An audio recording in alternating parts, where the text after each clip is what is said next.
पवन करे शोर। पवन करे शोर। अरे बाबा शोर नहीं, शोर शोर शोर। सावन के महीने में पवन शोर करे या ना करे, पर नॉनवेज फूड लवर ज़रूर करेंगे, क्योंकि सावन के महीने में ज़्यादातर हिंदू घरों में शाकाहार होता है। और जो लोग अपने माँ बाप से या बीवी से डरते हैं, उनके हालात कुछ ऐसे होते हैं। How is it? Good. It looks like you're enjoying yourself. Oh, yeah, that looks like you're enjoying. Okay, you okay? I'm okay. Okay. जिन्हें खाना अच्छा लगे या ना लगे, पर माँ बाप के या अपने बीवी के डर से खाना खाना ही पड़ता है। खैर, ये बात और हो गई। सावन में हमारे यहाँ गिनी चुनी सब्जियाँ बनती है, जैसे मटर, पालक, भिंडी और अन्य साधारण सब्जियाँ। वहीं दुनिया में और भी कई सारी सब्जियाँ मौजूद है, जिनके बारे में आपको भनक भी नहीं होगी। तो जानने के लिए बने रहे आज की वीडियो में। और चलिए शुरू करते हैं आज की वीडियो नॉनवेज फूड लवर्स के जख्मों पे नमक डाल के।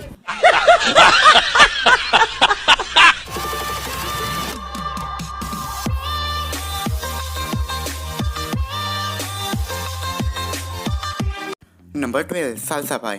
साल्सा पाई नाम सुन के आपको कोई ये मैक्सिकन डिश लग सकती है, मगर इसको सही तरह से प्रोनाउंस किया जाए तो ये साल्सा भी है। ये रूट वेजिटेबल मेडिटेरियन में पाई जाती है, जो काले और सफ़ेद वैरायटी में पाई जाती है, मगर इसके गाजर जैसे रूप पे मत जाइए। साल्सा भी स्वाद में कुछ ऑयस्टर यानी सीपी के स्वाद जैसा होता है। इसका इस्तेमाल खाने में आलू की तरह किया जाता है। Number 11, tiger nuts. Tiger nuts की खेती सदियों से चलती आ रही है, खासकर इजिप्ट और अमेरिका के मूल निवासियों द्वारा। ये झुर्रीदार दाने वास्तव में नट्स नहीं, बल्कि ये वास्तव में गांठें हैं जो जड़ों में उगती है। इनको इनका नाम बाग की तरह दिखने वाली पट्टियों के वजह से मिला है। इनका स्वाद नारियल और बादाम की तरह होता है। इनको हर तरह से खाया जा सकता है, जैसे ताज़ा, सूखा, उबाल के, जूस बना के और भून के भी खाया जा सकता है। नंबर 10, ओका। ओका ये चटक लाल रंग की कंद यानी रूट वेजिटेबल है, जो दिमाग या बड़े फूले हुए कीड़े की तरह दिखते हैं। ये कंद आपको साउथ अमेरिका और न्यूजीलैंड में मिलेंगे। और एक बात बता दें आपको कि ये कंद नेचुरली एग्जिस्टेंस में नहीं आया, बल्कि इसे खास तरह से ब्रीडिंग करके बनाया गया है।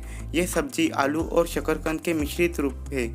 इसे आप पका के, भून के, उबाल के और तेल में तल के भी खा सकते हैं। नंबर 9, रोमानेस्को। रोमानेस्को, जिसे ब्रोको फ्लावर भी कहा जाता है, ये भौतिक आकार की रचना वाली सब्जी यूरोप और एशिया के कुछ भागों में पाई जाती है। ये सब्जी फ्लावर और ब्रोकोली के फैमिली से है, और इसका ये रूप, इसे ऐसा लगता है मानो ये धरती का नहीं बल्कि दूसरे ग्रह का सब्जी हो। इसका स्वाद हल्का सा स्वीट और माइल्ड होता है। इसको हम खाने में सब्जी के तौर पे यूज़ कर सकते हैं, जैसे हम कुछ सब्जियों में फ्लावर डालते हैं, ठीक उसी तरह ये सब्जी कमाल के दिखने वाले बैंगनी रंग में भी मौजूद है।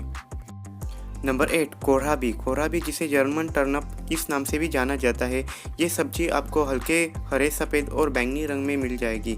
ये सब्जी गोभी के फूल की तरह ये भी पत्तों से ढकी हुई होती है, और इसकी गंध भी गोभी की तरह होती है, पर स्वाद ब्रोकोली की तरह होता है। इसकी आप पत्तियाँ और बल्ब भी खा सकते हैं। और आज तक की सबसे बड़ी कोहराबी 2006 में अलास्का में पाई गई है, जिसका वजन तकरीबन 43 किलोग्राम था। नंबर 7, मार्स सैम्फायर, जिसे सी एस्पैरागस भी कहा जाता है। ये सब्जी खारी ज़मीन यानी जिस ज़मीन में नमक की मात्रा ज़्यादा हो, जो ज़मीन ज़्यादातर समुद्र के पास हो, ऐसी जगह पे ये सब्जी उगती है। इसकी आप जड़ें छोड़ के इसे आप पूरी तरह खा सकते हैं। इसका स्वाद हल्का सा नमकीन होता है। ये सब्जी हल्की सी पारदर्शी बैंगनी रंग में भी आती है, जिसे ग्लासवुड सैम्फायर भी कहा जाता है।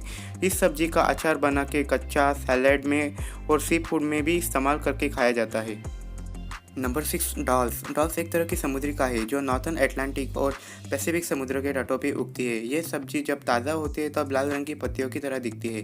ये सब्जी जानी जाती है अपने भुने हुए नमकीन मटन जैसे स्वाद के लिए, इसलिए इसे बेकन ऑफ द सी भी कहा जाता है। इसको हार्वेस्ट करके निकालते ही सुखाया जाता है और इसे सीजनिंग के तौर पे बेचा जाता है। जिस तरह से हम कुछ डिशेस के ऊपर स्वाद बढ़ाने के लिए ऑरिगेनो और चिली फ्लेक्स छिड़कते हैं, ठीक उसी तरह इसे भी छिड़का जाता है। Number 5, horseradish. ये भी रूट वेजिटेबल है। ये जानी जाती है अपनी तीखी गंध और अपने तीखे स्वाद के लिए, इसलिए इसका ज़्यादातर इस्तेमाल मसाले के तौर पे किया जाता है। इस सब्ज़ी को उगने के लिए बर्फीला वातावरण चाहिए होता है, इसलिए ये सब्ज़ी यूरोप, नॉर्थ अमेरिका और रशिया में उगती है। Number 4 black radish. ये कोयले जैसे रंग की दिखने वाली सब्जी दुनिया की सबसे पुरानी सब्जियों में से एक सब्जी है, जिसे इंसान खेती करके उगाते आया है, जिसकी शुरुआत प्राचीन मिस्र में हुई थी। पर ये सब्जी आजकल यूरोप के मार्केट में आसानी से मिल जाती है। इसका स्वाद काफ़ी ज़्यादा तेज़ होता है। इसका स्वाद बिल्कुल हॉर्स रेडिश जैसा होता है। इसको भून के वेजिटेबल चिप्स भी बनाए जाते हैं, जो काफ़ी टेस्टी होने के साथ साथ हेल्दी भी होते हैं। Number 3 dragon carrot. ये सब्जी बैंगनी बाहर की और नारंगी अंदर की और बीचों बीच पीली। इस गाजर की वैरायटी को डैनवर कैटेगरी भी कहा जाता है, जिसे फ्रांस में 1880 में बनाया गया था। ये गाजर का स्वाद में थोड़ा सा मीठा और हल्का सा तीखा होता है। अगर आप इसे सही में इसका स्वाद एक्सपीरियंस करना चाहते हैं तो आपको इसको कच्चा ही बिना पकाए खाना होगा। Number 2 lotus root. कमल का पौधा पानी में उगता है। इसे भी सब्जी के तौर पे खाया जा सकता है। ये शायद आपने सोचा भी नहीं होगा, पर रुकिए ज़रा, पूरा पौधा नहीं बल्कि सिर्फ इसकी जड़ यानी इसका एक कंद, ये भाग खाया जा सकता है। इसको ज़्यादातर चाइना में खाने के साथ खाया जाता है। इसका स्वाद हल्का सा मीठा होता है और चबाते वक्त बिल्कुल सैलरी की तरह क्रंची लगता है। इसको पकाने के कई तरीके हैं, जैसे स्टिर फ्राई, डीप फ्राई और सोया सॉस में भी पका के खाया जाता है। Number 1 watermelon radish. इसको आपको देख के समझ में आ ही गया होगा कि इसे वाटरमेलन रेडिश क्यों कहते हैं, क्योंकि वाटरमेलन की तरह ही ये बाहर की ओर हरी और अंदर की ओर का हिस्सा हल्का सा रेडिश पिंक होता है। पर वैसे तो ये फ्लावर, गोभी और ब्रोकली के फैमिली से है। इसे पका के या कच्चा भी खाया जा सकता है। पकाने के बाद इसमें से तीखापन कम हो जाता है। बाद में इसमें सिर्फ मीठा स्वाद बचता है। इसको आप सैंडविच में डालकर या अपने किसी डिश को गार्निश करके भी खा सकते हैं। तो आप इनमें से कितनी सब्जियों को जानते थे, कमेंट में हमें ज़रूर बताएं। अगर आपको वीडियो अच्छी लगी हो तो लाइक कीजिए और ऐसी ही कमाल की इन्फॉर्मेशन अगर आप मिस नहीं करना चाहते तो सब्सक्राइब कीजिए अमेज़ वर्ल्ड हिंदी को और बाजू वाला बेल आइकॉन भी ज़रूर दबाएं। तो इसी के साथ हम लेते हैं आपसे विदा और मिलते हैं अमेज़ वर्ल्ड हिंदी के ऐसी ही कमाल की नेक्स्ट वीडियो में।